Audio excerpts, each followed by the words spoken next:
Hello, it's Huples Cat.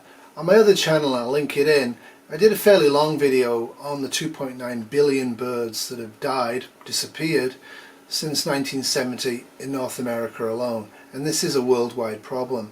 That paper I went through at length, and this paper I'm going to go through at length. This paper was quoted in the other one. This paper is a neonicotinoid insecticide reduces fueling and delays migration in songbirds. And this is from Science, the 13th of September 2019. And I think it's really important that we get out of the habit of spraying poisons of any type on the earth. And we don't have much power as individuals, we have huge power over our own personal biosphere. And I do implore people out there to think 5 times before they start spraying wasps and poisoning their own biosphere. This stuff does accumulate and it does cause problems. However, this is more about GMO. Neonicotinoids are neurotoxic to insects, and that's why they use them. They usually now are used on coating of seeds. They used to just spray it everywhere. In some places they still just spray it everywhere, but mostly it's from seeds. But nobody really knew what it was actually doing to migrating birds. However, this is the first study ever that proves a causal link between possible bird mortality and the use of neonicotinoids. This really is groundbreaking, and we really should seriously consider stop using these products entirely. After all, 2.9 billion birds have died compared to what we should have since 1970 alone, and the rate's increasing, and that's just in North America. It's similar elsewhere as far as we can tell. A word of caution, this is one study on one species in one geographical area, Southern Ontario. But it's a clear and absolute causal link between what they found in the research labs and what they were actually able to find out there in the wild. This is really problematic. These neurotoxins are accumulating in insects and on the seeds. Birds are eating them, they're accumulating them. Some are dying directly, but most are just taking a big whack to their normal migratory pattern. But over time, these products are going to start accumulating in us. So the scientists involved in this research, first of all, did captive studies. They took the birds and they fed them none, but handled them like they were doing stuff to them, fed them low dose and fed them high dose. And they examined them in captivity, and they found some interesting observations. They did find weight loss quite severe the higher the dose. They also found in captivity that migration ability, patterns of where they would go, was actually affected as well. Now the good news in the wild is migration seems to be completely unaffected despite dose. The bad news in the wild is that there is significant weight loss of these birds when they do the stopover and eat seeds that are covered with neonicotinoids. As you can see, the Whitecrowned Sparrow is a little sparrow, but it's quite a beautiful creature, and these pictures show you its range, where it normally is, where it migrates to, where it may be rarely seen but isn't breeding there. So if you're in an area where they breed, if you're in an area where they live, consider maybe putting out some extra bird feeders, especially in the fall when they are going to migrate. So I'm just going to talk about some of the charts that are actually in the actual research document. If you're lucky when you read mass media reports of scientific documents, they may put 1 or 2 of the charts in, but it's actually important to grasp what the charts are and what they're actually telling you about how they did the study and the implications of it, because all scientific research that's quantitative, which looks at numbers, can never be generalized to everybody, so it can never be true, whereas qualitative is absolutely true but can't be generalized. So what we're stuck with is looking at one specific type of bird at one specific time of the year in one specific geographic location, dosing them with different amounts of neonicotinoids and deciding what happens to them. So we know what happens to those birds at that time of year in that place who've lived the experience of the birds that are in the study. But we don't know for sure it's true for all birds. But what we do know for sure is that we've got 2.9 billion birds dead since 1970 in North America, and similar or worse across the planet. So it's really worth thinking about what can you personally do to actually help improve the chances of insects and birds and mammals and yourselves and plants to thrive. The more they thrive, generally speaking, the better the environment that you will be living in. And as we all know, the nature of our environment is very important to making us happy and healthy.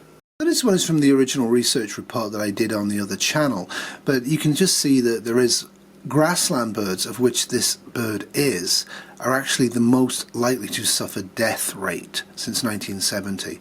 So they're researching worst case scenario. This one's a little busy, so I'll just explain what you're actually looking at. The coloured boxes show where the majority of the birds fell when they measured them.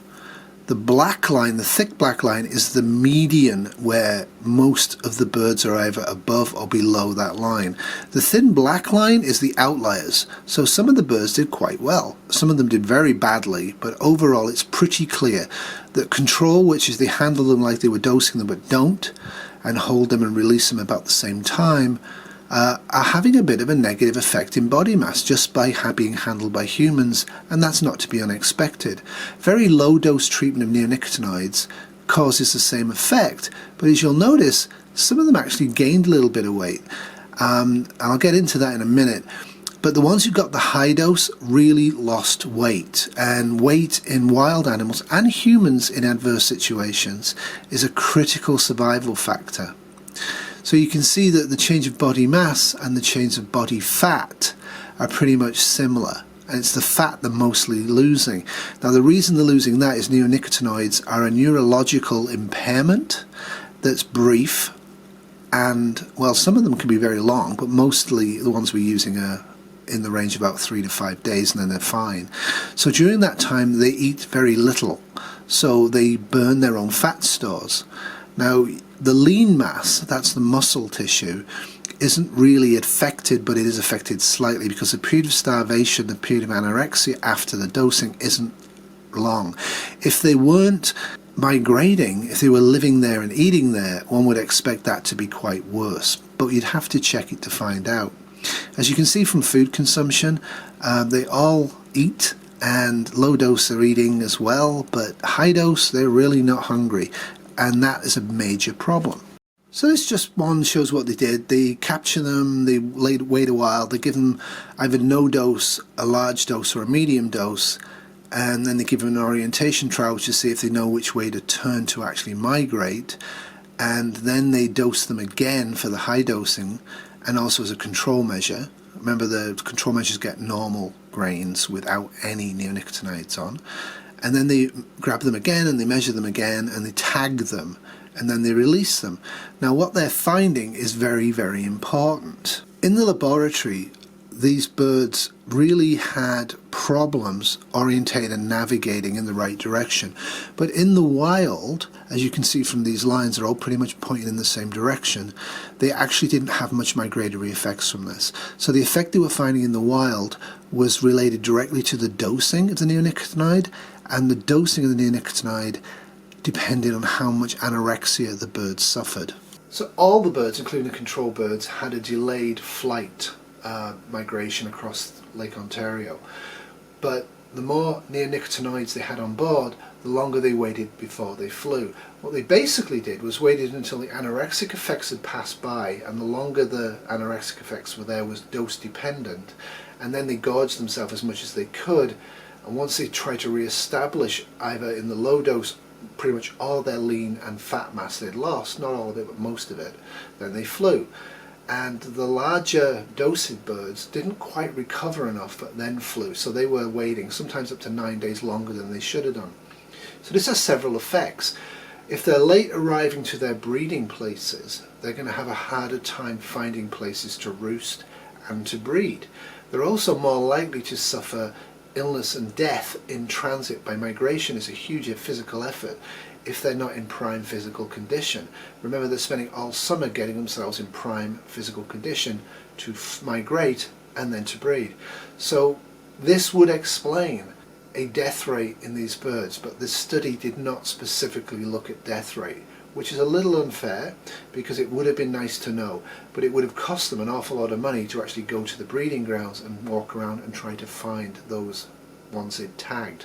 The easiest way to do it would have been able to fit radio tagging devices, which is what they did do to see how they were flying, but it would have been interesting to me if they'd actually looked at the radio tagging to see movement 1 week, 2 weeks, 4 weeks, 8 weeks after the migration, because if the bird's not moving, the bird's probably dead, unless it's nesting. But it would have been interesting to know what the death rate increase had been from the dosing, but we do know that it does cause delayed migration and loss of fat specifically, and in high doses loss of muscle mass. We do know in extremely high doses, which is quite easily attainable by birds in the wild where they're spraying neonicotinoids, death will occur at the scene, not just later on. Extended stopovers while intoxicated and in reduced body condition could lower survival by increasing susceptibility to predation or inclement weather. Imidacloprid exposure could also reduce fitness through the sublethal consequence of longer stopovers.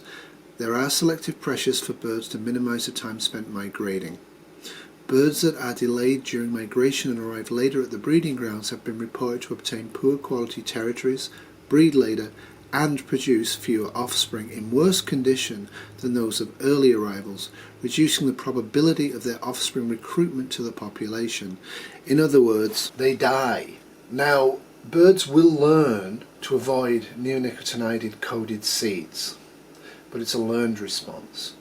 And there's multiple causation of birds actually having eaten neonicotinoid seeds and died at the scene. So who knows how many are dying over Lake Ontario and other birds who are migrating on migrationary routes.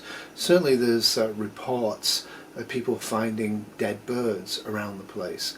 And I think it's really important that we actually look at how important are neonicotinoids in producing our food compared to the risk of destroying the infrastructure of the biosphere that we need to live on.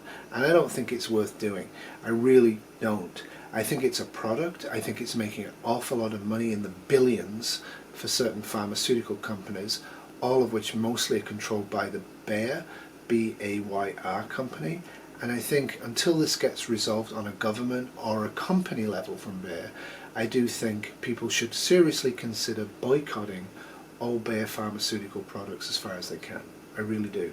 It's that serious. This isn't something that's just, oh dear, we've lost a few birds, aesthetically it's unpleasing. Birds are pollinators, birds eat insects, birds do a whole bunch of things for us. Without birds, the biosphere will change, and it might change in ways that cause a mass die-off of large mammals with backbones. Us. Now, there have been reports of migratory birds going off target and falling foul of the weather and just dying of starvation en route.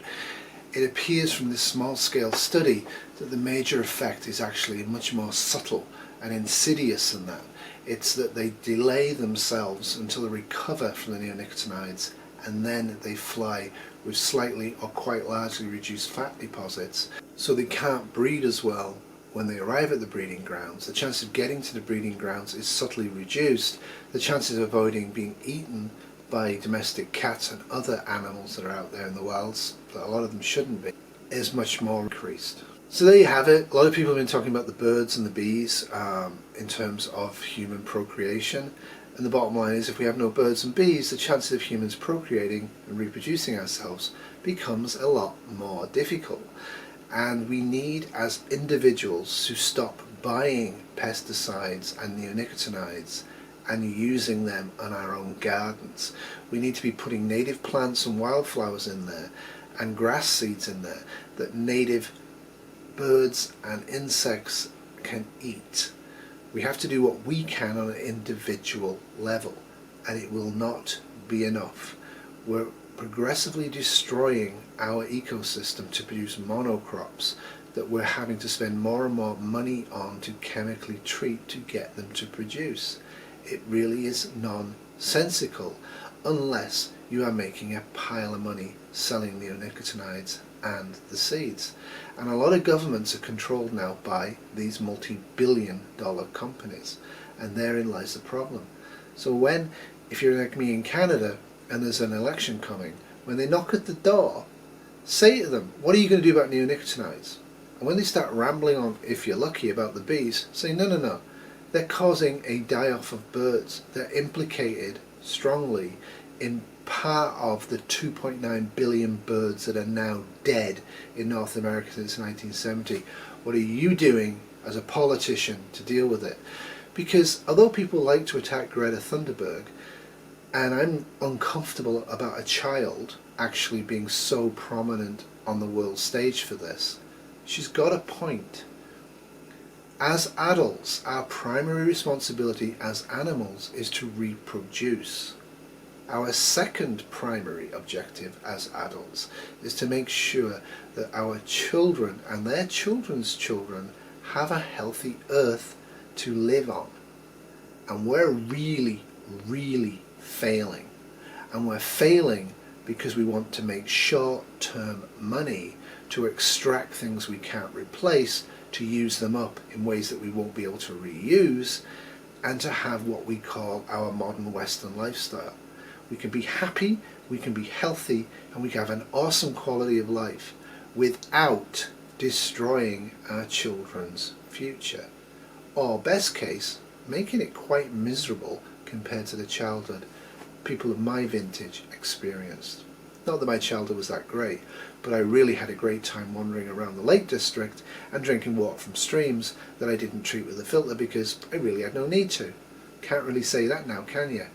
Anyway, Toodles, think about this message and please subscribe to this channel. It's a new channel for me, and also share this as much as you want. Feel free to use part of this if you wish to in your own videos, but do give me a link and a credit.